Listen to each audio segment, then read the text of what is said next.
Hello everyone, welcome to our channel teaching सुतानी। तो China ने डिसाइड कर लिया है कि वो एक पाकिस्तान से एस्ट्रोनॉट्स भेजेंगे to its space station Tiangong.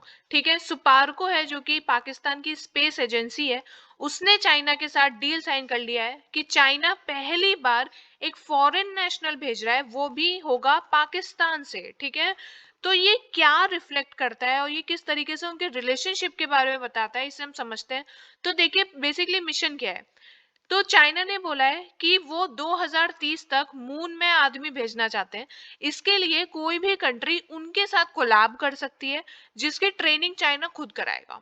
ठीक है, इसके लिए अक्टूबर 2024 में चाइना ने 3 एस्ट्रोनॉट्स को भेजा था Tiangong space station as the part of Shenzhou 19 mission. तो चाइना धीरे धीरे करके क्या कर रहा है कि अपने स्पेस स्टेशन को स्ट्रॉन्ग कर रहा है। ठीक है, इस मिशन का कि हमें लोग भेजने हैं तियांगोंग पे, इस मिशन का गोल है साइंटिफिक एक्सपेरिमेंट्स करना, फ्यूचर मिशंस के लिए एक्सपीरियंस लेना। और एक और बड़ा गोल है जिसके बारे में बात नहीं हो रही है, वो है कि चाइना स्पेस सेक्टर में अपना एक सेंट्रल रोल क्रिएट करना चाहता है। ठीक है, चाइना और यूएस की राइवलरी चलती रहती है स्पेस सेक्टर को लेकर, उसको हम आगे समझेंगे। पहले तियांगोंग स्पेस स्टेशन के बारे में थोड़ा सा देख लेते हैं। ये एक परमानेंटली क्रूड स्पेस स्टेशन है। क्रूड का मतलब वहां पे लोग जाते हैं, ठीक है, रहते हैं, अपना काम करते हैं, एक्सपेरिमेंट्स करते हैं, जो कि चाइना ने बनाया है। और आपको ये पता होना चाहिए और इसको याद रखें कि सोलली चाइना का है, इसमें किसी और कंट्री का कोई कंट्रीब्यूशन नहीं है, सिर्फ एस्ट्रोनॉट्स जाएंगे। ठीक है, it is constructed by China and operated, और इसे ऑपरेट करता है CMCA। ठीक है, जो कि चाइना की स्पेस एजेंसी है। ये इंटरनेशनल स्टेशन से छोटा है, इंटरनेशनल स्पेस स्टेशन से, जो कि यूएस का है। इसका पर्पस ये है कि हमें एक्सपीरियंसेस लेने हैं, साइंटिफिक एक्सपेरिमेंट्स करने हैं, स्पेस अराउंड टेक्नोलॉजी को एक्सपीरियंस करना है, एक्सेट्रा। ठीक है, and it will also serve as a platform for next generation orbit transportation vehicle. यानी कि आने वाले समय में अगर हमें स्पेस में कुछ भी भेजना है तो उसके लिए कि एज अ प्लेटफॉर्म एक्ट करेगा। ठीक है, जैसे इंटरनेशनल स्पेस स्टेशन में होता है, सिमिलरली इसमें भी आप कोई भी, आपको सैटेलाइट भेजना है, फिर कोई भी कुछ भी कोई भी पर्पस के लिए, किसी भी साइंटिफिक एक्सपेरिमेंट के लिए कोई भी व्हीकल भेजना है, तो उसके लिए एज अ प्लेटफॉर्म ये रहेगा। साइंटिफिक एंड प्रैक्टिकल एप्लीकेशंस होंगे, फ्यूचर डीप स्पेस एक्सप्लोरेशन में इसका बहुत बड़ा रोल होने वाला है। इसमें कमर्शियल एक्टिविटीज अलाउड है, स्पेस टूरिज्म को ये बढ़ावा देगा। स्पेस टूरिज्म और कमर्शियल एक्टिविटीज जुड़ी हुई है, सिंपल है कि आप पैसे दो और वहां पे आप स्पेस घूमने जाओ। तो उसके लिए भी, टूरिज्म के लिए भी एक एज अ प्लेस रहेगा, एक ऐसी जगह होगी जहां पर लोग जाकर रह सकते हैं। ठीक है, तो देखिए, चाइना और यूएस, इन दोनों को लेकर ना, इन दोनों के बीच में ना स्पेस को लेकर एक राइवलरी चलती रहती है। ठीक है, यूएस का क्या है, यूएस का है इंटरनेशनल स्पेस स्टेशन। चाइना क्या है, तियांगोंग, जिसके बारे में हमने अभी देखा। ठीक है, तो अब चाइना ने ये क्यों बनाया है, 2011 में एक वॉल्फ अमेंडमेंट आया था जो कि यूएस ने पास किया था, वॉल्फ अमेंडमेंट। ठीक है, तो इस अमेंडमेंट में ये हुआ था कि यूएस की स्पेस एजेंसी चाइना के साथ कोलैबोरेट नहीं करेगी। इनके कंसर्न्स थे सिक्योरिटी कंसर्न्स, और ये था कि एस्पियोनेज वाली सिचुएशंस क्रिएट हो सकती हैं, टेक्नोलॉजी ट्रांसफर है वो रिस्क हो सकता है। लेकिन इस अमेंडमेंट से पहले ही चाइना ने अपने खुद के स्पेस प्रोग्राम्स और स्पेस स्टेशन को डेवलप करना शुरू कर दिया था। मतलब चाइना कभी से भी इसलिए उसकी इच्छा नहीं थी कि वो यूएस के साथ रहकर काम करे, क्योंकि डेफिनेटली ये दोनों राइवल्स हैं। और स्पेस की दुनिया में भी चाइना बहुत ज्यादा इनिशिएटिव्स ला रहा है लगातार कि वो वहां पर अपना एक सेंट्रल रोल क्रिएट कर सके।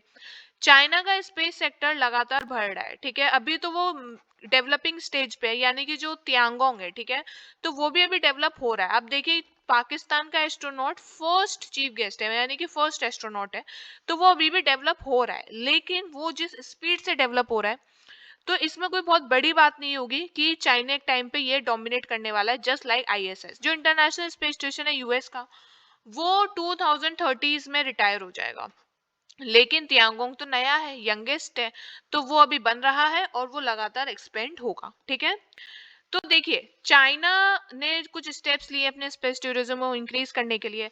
China state backed company launch करने वाली है स्टेट टूरिज्म फ्लाइट्स बाय 2028। ठीक है, अभी हमने जिस पाकिस्तान से एस्ट्रोनॉट भेजने वाली बात की, वो भी उनको भी 2026 तक भेज दिया जाएगा, ऐसा कहा जा रहा है। अब एक्सपेंड हो सकता है, डिले हो सकता है, तो I have no idea about it.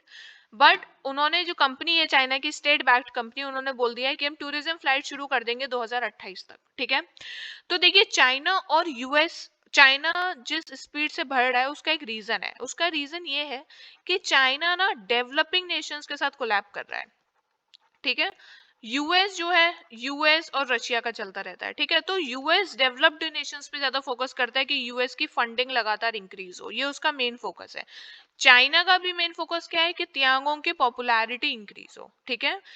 अभी वो पैसों पे इतना जोर नहीं दे रहा है, क्योंकि जब वो एक टाइम पे पॉपुलर हो जाएगा, जब कंट्रीज इस पर डिपेंडेंट हो जाएंगी, तो उसके प्राइसेस अपने आप बढ़ जाएंगे, राइट।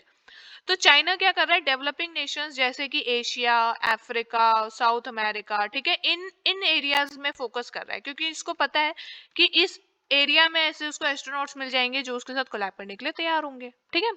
तो प्राइवेट सेक्टर इन्वेस्टमेंट लगातार बढ़ रही है। क्लियर हो गया। जो टाइकोनॉट्स हैं उनको मून में भेजने की बात हो रही है कि 2030 तक उन्हें हम मून में भेज देंगे। 2024 में चाइना ने ऑफिशियली अनाउंस कर दिया था कि जो स्पेस सेक्टर है वो प्राइवेट इन्वेस्टमेंट्स के लिए ओपन है। वो क्या करते हैं कि रीयूजेबल रॉकेट्स डेवलप कर रहे हैं टू इंक्रीज स्पेस टूरिज्म, जिससे कि आने जाने में कोई दिक्कत ना हो, एक ही रॉकेट को बार बार यूज किया जा सके, कन्वीनियंट हो। सब ऑर्बिटल फ्लाइट्स लॉन्च की जाएंगी, ये बहुत इंपॉर्टेंट है। और मैं आपको एक बात बता दूं कि आने वाले फ्यूचर में हमें कई सब ऑर्बिटल फ्लाइट्स देखने के लिए मिलने वाली है। जब भी आप स्पेस टूरिज्म पढ़ेंगे, ये सेंटर ऑफ अट्रैक्शन होने वाला है for sure. Sub orbital flights क्या होती है बेसिकली, कि वो सब ऑर्बिटल जोन ऐसा जोन है जिसमें जो भी फ्लाइट जाएगी ना, तो वो अर्थ के अराउंड ऑर्बिट नहीं करेगी, वो वहां जाएगी। और जो भी पर्सन है वो कुछ समय के लिए वेटलेसनेस को फील करेगा, ठीक है, जस्ट लाइक एस्ट्रोनॉट्स वो वेटलेसनेस को फील करेगा। और उसका जो इम्पैक्ट है वो कुछ ही समय तक रहेगा। तो इससे क्या होगा कि आपको स्पेस लाइक फीलिंग आएगी, आपको बिल्कुल ऐसा लगेगा कि आप स्पेस में ऑल्सो आप अर्थ को भी देख सकते हैं, ठीक है। तो वो व्यू एकदम क्लियर होता है सब ऑर्बिटल जोन से। तो इन फ्लाइट्स का यही पर्पस है कि आपको स्पेस लाइक एक्सपीरियंस हो, स्पेस लाइक एनवायरनमेंट मिले, और वहाँ पे एक्सपेरिमेंट्स भी हो सके, व्यू भी एकदम क्लियर हो, और एकदम टूरिज्म वाली फीलिंग आएगी, टूरिस्ट वाली फीलिंग आएगी कि हम स्पेस घूमकर आ गए, ठीक है। आप वहाँ पर ऑर्बिट नहीं कर रहे हो, आप गए हो, व्यू देखा और वापस आ गए। यही है स्पेस टूरिज्म। इसीलिए सब ऑर्बिटल फ्लाइट्स एक टाइम पर बहुत ज्यादा चर्चा में आने वाली है। जो टिकट सेल्स हैं, ठीक है, वो अफोर्डेबल है। चाइना इन पर लगातार काम कर रहा है। अब पॉपुलैरिटी बढ़ेगी तो टिकट्स की जो बिक्री है डेफिनेटली वो भी इंक्रीज होगी, ठीक है। तो आप ये देखिए, स्पेस सेक्टर को लेकर India, US, China and Pakistan ये लगातार लगे हुए हैं, ठीक है। अभी इंडिया और यूएस का एक्सियम 4 मिशन आया, इसके लिए मैंने वीडियो बनाई है जिसमें मैंने एक्सियम 4 मिशन के बारे में बताया है। ये किस तरीके से इंडिया और यूएस के रिलेशनशिप के लिए इंपॉर्टेंट है, I have also talked about it. Shubhanshu Shukla इसके पायलट होने वाले हैं। शुभांशु शुक्ला पहले ऐसे एस्ट्रोनॉट बने जो कि प्राइवेट स्पेस फ्लाइट में जाएंगे, first Indian astronaut to go on a private space flight. और राकेश शर्मा के बाद ये दूसरे एस्ट्रोनॉट हैं जो अब स्पेस में जाने वाले हैं, जो चांद पर अपना कदम रखने वाले हैं, ठीक है। तो एक्सियम 4 मिशन इंडिया और यूएस के बीच हुआ, और उसी के कुछ समय बाद अब चाइना ने ये पाकिस्तान के साथ ये अनाउंस कर दिया है, ठीक है। तो चाइना ना थोड़ा थोड़ा क्या करता है कि जैसे यूएस का जो भी इनिशिएटिव होगा, ठीक है, तो वो उसको फॉलो करते हुए अपनी कोई एक पॉलिसी, अपना कोई एक नया इनिशिएटिव लॉन्च कर देता है, ठीक है। तो इसीलिए अभी एक्सियम 4 मिशन के बाद ये जो मिशन होगा ना चाइना और पाकिस्तान के बीच में, ये टॉक ऑफ द टाउन होगा। इसको देखने वाली बात होगी कि क्या होगा 2026 में, और किस तरीके से आईएसएस को ये धीरे धीरे धीरे रिप्लेस कर देगा, जिस स्पीड से ये तियांगोंग लगातार अपनी पोजीशन को स्ट्रॉन्ग करता जा रहा है, उस बेसिस पर हम ये देखेंगे, ठीक है। So that was for it, thank you for watching, see you in the next video.